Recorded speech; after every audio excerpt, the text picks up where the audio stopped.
Hi everyone, welcome to Dharma Earth's Dose of Dharma, and this is your dose of Dharma for today. So we're going to talk about the fourth way of losing wealth, okay? Then that is addiction to gambling, okay? So what are the dangers in gambling? The Buddha says, I think it's very interesting. The winner makes enemies. The loser cries and sorrows over his loss.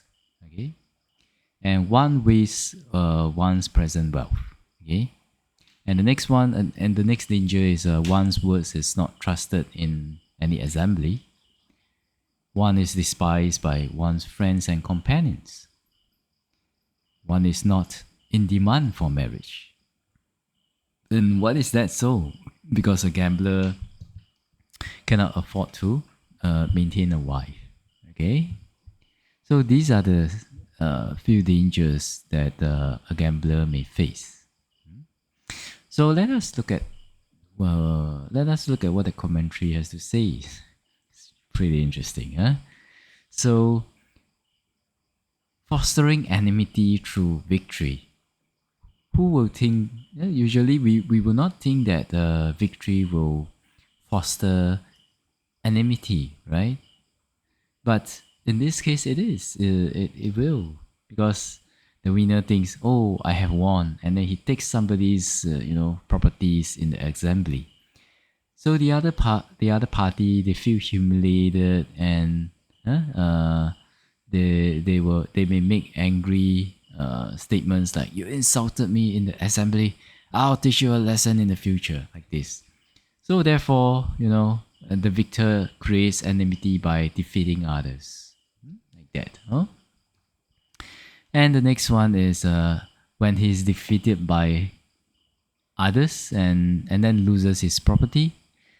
Then he thinks, "Oh, I used to have this and now it's gone." So because of this, he grieves and sorrows and laments. Therefore, there's also the danger in gambling, that when you lose, you gain. What have you gained? You gain sorrow, you gain lamentation, you gain sadness. And words of gamblers are not accepted in the assembly. I think this is pretty common. If you have a friend who's a compulsive gambler, and then if they ask you for something, then most of the time, I think, according to, if people have experience, they will not lend him, right? They will not lend him money anymore. They do not trust his words anymore, because gamblers sometimes they also say a lot of lies. So because of that, their credibility is ruined, right? So their words are not trusted. I mean, I feel this personally because I have a friend whose life is ruined by gambling. Right? Okay, so this is people's personal stuff, so I will not say here. But personally, I have friends whose lives are ruined by gambling. Okay, so and then when they, when they need some help, and I try to, like, okay lah, then maybe I can ask my friends on his behalf, whether they want to help him or not. But in the end, they just say no because he's a compulsive gambler. So this is really very, very applicable, and it really is like this even in the present era, right? And the next one is he's disrespected by his friends and companions. So other friends and companions may say to him, like, "Hey, how can you, being of good family, you wander around as a gambler like that? It's not suitable for you, like that." So his friends and families may tell him off, and he's disrespected by his friends and companions. Okay, and even after being told this, if he does not heed their words, so ultimately they will not stand or sit together with him anymore, right? And also, one is not in demand for marriage, because gambler cannot afford to maintain a wife. So we have seen gamblers that still can maintain a family, but many of the times compulsive gamblers, so difficult for them to maintain families.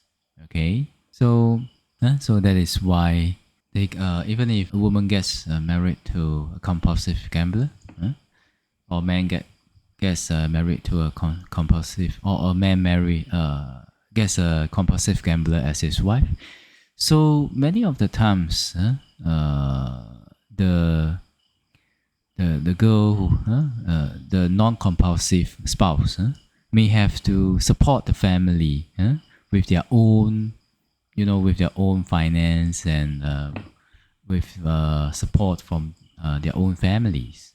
So that is why.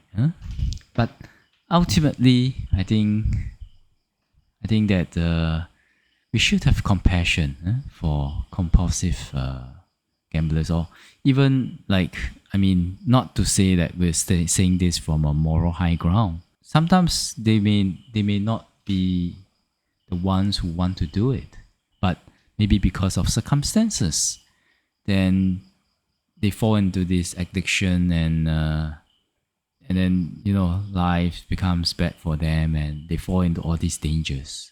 Okay, so I think when we face people who are addicted to drinks, addicted to gambling or what, it would be good if we can find out what is the reason behind that. Okay, maybe some trauma from childhood, or maybe they just don't know how to be happy with other things. Maybe it's part of their character. And then if anything else doesn't have a logical explanation for that, then probably maybe because of karma. So I what I'm saying is that we can actually still face them with loving kindness, compassion, sympathetic joy, and equanimity. You don't have to hate them, but we should know how to interact with them, right? I mean, like, if you know that if you give a gambler money, then there's a high chance that he or she may take the money for gambling, then don't give. But it doesn't mean that you have to hate them, right? Because sometimes maybe they go to these things, they go to these rings and gambling and all that, maybe because their mind has some pain in there. Okay, so what kind of pain? Maybe is from the childhood, maybe is from an experience. I think it's up to everyone to try to understand, and then if possible, try to give the support and help that we can within our means, of course. Okay. All right. So those are the dangers of being addicted to gambling. So with this, I wish all of you well, peaceful and happy, free from all kinds of addiction, free from all kinds of dangerous conducts, and hopefully everyone here will be able to continue to practice the Dharma and ultimately be able to attain path, fruition, and nibbana as soon as possible. Sadhu, sadhu, sadhu.